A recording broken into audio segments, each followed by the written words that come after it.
Okay, now let's go over to the right side of the chart, and I'm going to briefly go through with you the 6 steps of inner bonding, because this is the alternative. This is the alternative to doing all these program things that we've learned to do for so many years. This is what you can turn to when there's anything other than peace inside. Okay, so step 1 of inner bonding is that you have to be willing to feel your painful feelings. If you're not willing to feel the wounded feelings and learn from them, if you're not willing to feel the core painful feelings, you see, the core painful feelings are what all those addictions are about. Because if you don't learn to lovingly manage these core painful feelings, you've got to avoid them. And so in step 1, you are willing to embrace, to compassionately feel all feelings, the wounded ones, the core ones, and to find a place in you that wants responsibility for them, wants responsibility for comforting them, for learning from them, for managing them. That's step 1. And we can't proceed until you decide that you're willing to feel your painful feelings rather than continue to avoid them with all of those various ways of abandoning yourself. Now, once you feel your pain, then you move into step 2. You move into your heart. You invite the presence of love in and the presence of compassion in. Love and compassion are not feelings we generate in our own body. They are gifts of spirit. When we open to learning, we are inviting the gifts of spirit into our heart. We're inviting the love and compassion into our heart. And in step 2, we consciously say, I want to learn about loving myself. That's what creates the loving adult self, is that I want to learn about loving myself. I'm inviting in love and compassion. Now, just as if you have a child who's, say, crying, and you say to the child, what's the matter now? Just tell me, what's the matter now? I really want to know what's going on. Is that child going to feel safe to talk to you? They're going to feel intimidated. They're going to feel scared. They'll probably lie to you. Same thing on the inner level. If you're just trying to get rid of your pain, if you're coming from your wounded self and you're saying to yourself, okay, what is it now? What do I need to do? What have I done? Or what's going on? You're not going to get anywhere. But if you're in your heart with compassion for your own feelings, then you move into step 3. And step 3 is a dialogue process where you're asking the feeling part of you. Your inner child is the feeling part of you. You're asking, how am I treating you? What am I telling you that's causing these wounded feelings? Or what's happening externally with a person or a situation that's causing these core painful feelings? So we're open to learning. We want to know what's happening. We want to know what we're doing, how we're treating ourselves, or what's happening in the environment that may be causing our loneliness or our heartache or our helplessness, feelings of helplessness over others. Helplessness is one of the hardest feelings to feel. Think about what happens on a freeway, and you're driving down and somebody cuts you off. How many people get enraged? There's that road rage where they actually kill people because they won't feel their helplessness. They won't compassionately feel it. I have so many clients who somebody cuts them off on the freeway and they're swearing and they're angry and how can they do this to me? What good is that doing? Is that doing any good at all? That person doesn't hear them. It's already happened. They've already cut you off. You're helpless over the fact that they did that. So it's much better for your immune system to just say, that helplessness is really a tough feeling, but I'm right here. I'm feeling it. I have compassion for myself, that's really a tough thing. Or somebody you're close to is treating themselves really badly. You know, you're into good eating and they're stuffing themselves with junk. How bad does that make you feel to see them do that? It's awful. But as much as you try and convince them, you're helpless. You're helpless over other people. We don't have control over other people. And so learning to manage our helplessness with compassion, with caring, with gentleness, tenderness towards ourselves is very important in keeping ourselves in balance, not going into stress. So in step 3, we're exploring. And let's say you feel anxious and you realize you're feeling anxious. And you say to yourself, what am I telling you? How am I treating you that's causing this anxiety? And then you go inside and you let that feeling speak to you, that inner child.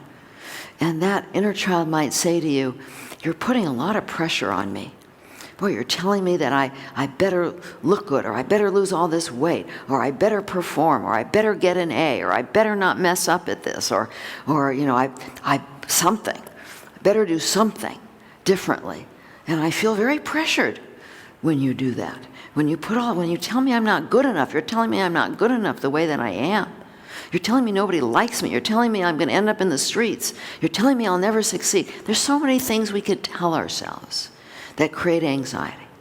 Well, in step 3, we're trying to understand, what are we telling ourselves that's creating this? And once we understand what we're telling ourselves, then we open to learning with the wounded part of ourselves, the part that's up here, that is programmed. And we say, well, there must be a good reason that you're telling this inner child that you can't make a mistake, that it's not okay to make a mistake, that it's not okay to fail. Must be a good reason we're saying that to ourselves. So then we go in and we look at, okay, what do we believe about that? We believe that we can control how people feel about us if we never make a mistake. We can control how people feel about us if we act perfectly. And so it's all about control. And once we get a good idea of the false beliefs that we're coming from, then we move into step 4. In step 4, we open to our higher guidance, our inner wisdom, our higher self. And the interesting thing that happens in the inner bonding process is that when your intention is to learn about loving yourself, you are able to access that higher wisdom. When your intention is to control or get rid of your pain or to control somebody else, you will not be able to access it, because our higher self exists at a higher frequency than we do. You know, our bodies are fairly dense. They operate at a low frequency so we can see each other. Like if we operated like a hummingbird's wings going really, really fast, we wouldn't be able to see each other. That's a very high frequency. So we have to see each other, but we can raise the frequency of our energy. And the intention to learn about loving ourselves, starting with loving ourselves first. Because if we're going to loving others first, we're going to completely bypass ourselves, and that actually can become manipulative. I'll love you so you'll love me. And so we have to start with loving ourselves first. And so when we have the intention to learn about loving ourselves, then our frequency goes high enough, and we can access our higher wisdom. And so when in step 4, we're saying, well, what's the truth about any of these false beliefs? And we start to get truth. And we say, what's the loving action towards myself? What's in my highest good? And so let's say, you know, I've been telling myself that it's not okay to make a mistake. And I go to my guidance. My guidance says, you know, mistakes are a part of life. You can learn from your mistakes. And you know what? Being perfect doesn't have any control over anybody. They're going to do what they're going to do anyway. And there's no such thing as perfect. So then I'd say, well, what's the loving action? And the loving action might be to say to my inner child, you know what? It's okay to make a mistake. It's okay to fall on your face. I'm going to love you anyway. Because you know what? Your lovability is not in your performance. Your lovability is in your kindness. It's in your caring. It's in your compassion. It's in your inherent goodness. It's in your individual form of intelligence and creativity. Think for a moment about, how do you choose your friends? Do you choose them based on how they look and the performance? Or do you choose them mostly by their kindness, their caring, their generosity? Most people will say, oh, I choose them because they're kind, they're caring, they're generous, they're loving, they support me, they're there for me. Most people will say that. Well, let's say that about ourselves too. Let's choose ourselves because of who we really are inside, our true beautiful essence. And our higher guidance will say, you can love yourself even if you fail. You can love yourself even if somebody doesn't like you. You can love yourself even if you fall on your face. Well, now, when I say that to my inner child, the anxiety goes away. Now, in step 5, we have to take the action. We have to actually say it. And then we have to treat ourselves as if we are actually those loving beings. So in step 5, we take loving action. Now in step 4, we might find all kinds of actions. It might be that we have to stand up to somebody and speak our truth. It might be that we need to change our diet. It might be that we need to read about health. It might be that we need to go back to school or change jobs or start getting some exercise or get more sleep or stop being so hard on ourselves. There's all kinds of things that guidance might tell us about what would be loving to ourselves. So in step 5, we now have to do it. If we don't do it, it doesn't mean anything. For example, if a child comes to you and says, I'm hungry, and you say, oh, thank you for sharing, and you don't get food, you're not taking loving action. And so when our inner child lets us in on how we're feeling, and we go to our guidance for loving action, now in step 5, we have to take the loving action. And then in step 6, we go in and we evaluate. How am I feeling as a result of taking this loving action? Is my anxiety lower? Is my depression less? My guilt, my shame, my emptiness, my anger? Am I feeling some comfort inside as a result of bringing compassion to my loneliness or my helplessness or my heartache? So in step 6, we evaluate. And if we're not feeling relief, if we're not feeling better, we go back through the steps until we find the loving action. So take a look at your chart at what happens when you do the 6 steps of inner bonding. Things start to come alive. You start to feel safe. You start to feel joy. You start to feel peace inside.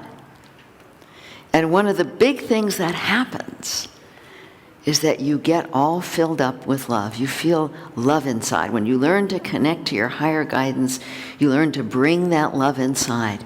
And then you have love to share with others. If you're empty, if you're abandoning yourself, you don't have love to share with others. Lots of times people say to me, well, isn't it selfish just to focus on loving yourself?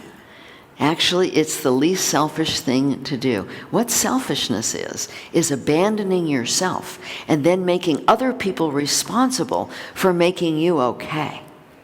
They have to give themselves up for you to be okay.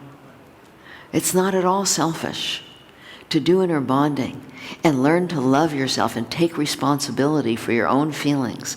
Learn to fill yourself up with love so that you're overflowing and you have love to share in the world. And one of the things that happens as people practice inner bonding and they discover more and more about their essence is that the blueprint for their calling, they start to access that, because we all come into life with a blueprint for what we're here to do. Now, I found out really early when I was 5 what that blueprint was for me, but not everybody finds out so early in their lives what they came to do on this planet. And if you've shoved aside your essence for so long, you may not know what really brings you joy to offer the planet. We are here to offer to the planet our gifts, our talents, our love. That's what fills us up the most, is offering who we really are to the planet. But if you don't know what your calling is, then you might not be offering that. You might be stuck in a job that you don't like, which is not really loving to yourself. But what I've seen over and over and over again is that the more people practice inner bonding, the more they uncover their essence. And eventually, they come in touch with that blueprint. It's there in each and every one of us.